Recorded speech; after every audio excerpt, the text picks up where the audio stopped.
Video like کر کے آگے شیئر ضرور کر دینا۔ آپ اندازہ فرمائیں، اور وہ بھی کوڑے ایک دو نہیں بلکہ کوڑے 80 کوڑے لگانے کا حکم دیا گیا ہے۔ آپ غور تو فرمائیں، میرے پیارے آقا صلی اللہ علیہ وسلم کے پیارے دیوانوں، یہ کیفیت ہے، یہ سزا ہے تاکہ لوگ ڈر کے مارے اس گناہ کی طرف نہ جائے، اس برائی کی طرف نہ جائے۔ اور اسلام نے شراب بیچنے کو حرام قرار دے دیا، اور اللہ کی لعنت بتا دی گئی کہ اس پہ اللہ کی لعنت برسے گی۔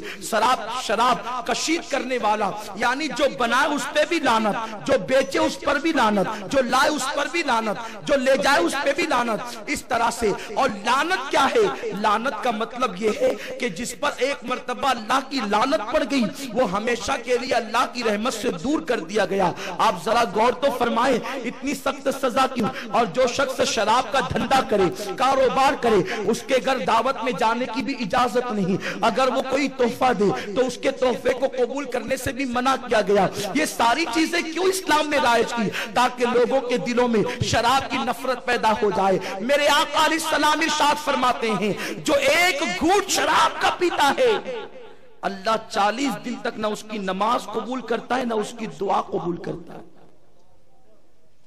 40 دن تک اس کی نماز قبول نہیں ہوتی، اس کی دعا قبول نہیں ہوتی۔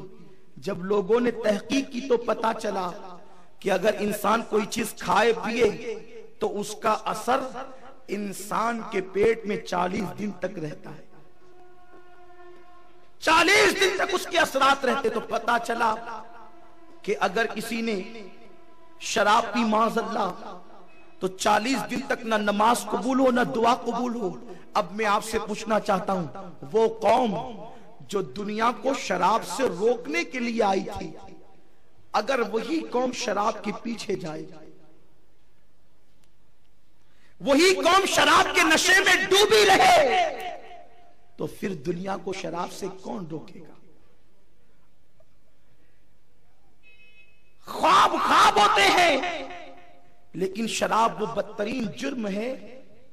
اگر کوئی خواب میں بھی شراب پینے پلانے کا معاملہ کرے تو بھی اس پر اللہ کی ناراضگی نازل ہوتی ہے۔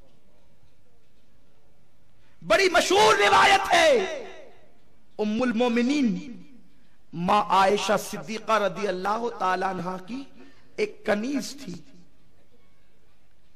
جب وہ رات کو سوئی تو اچھی بھلی تھی، جب صبح اٹھی تو اس کے دونوں ہاتھ فالج زدہ ہو گئے، کوئی کام نہیں کرتے تھے اس کے دونوں ہاتھ۔ ام المومنین نے پوچھا، ارے تو سوئی تھی تو اچھی بھلی، یہ تیرے دونوں ہاتھ ناکارہ کیسے ہو گئے؟ یہ تیرے دونوں ہاتھ ناکارہ کیسے ہو گئے؟ بے کام تیرے دونوں ہاتھ کیسے ہو گئے؟ اس نے جواب دیا، ام المومنین آج رات میں نے خواب دیکھا، خواب میں نے یہ دیکھا کہ میرا باپ میرے خواب میں آیا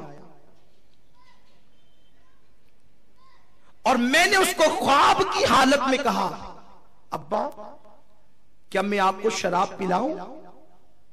اس کے باپ نے کہا، ہاں مجھے شراب پلا۔ پھر کیا تھا؟ وہ کہتی ہے کہ میں نے سرائی سے شراب نکالی اور خواب کی حالت میں نے وہ شراب اپنے ابا کو دے دی۔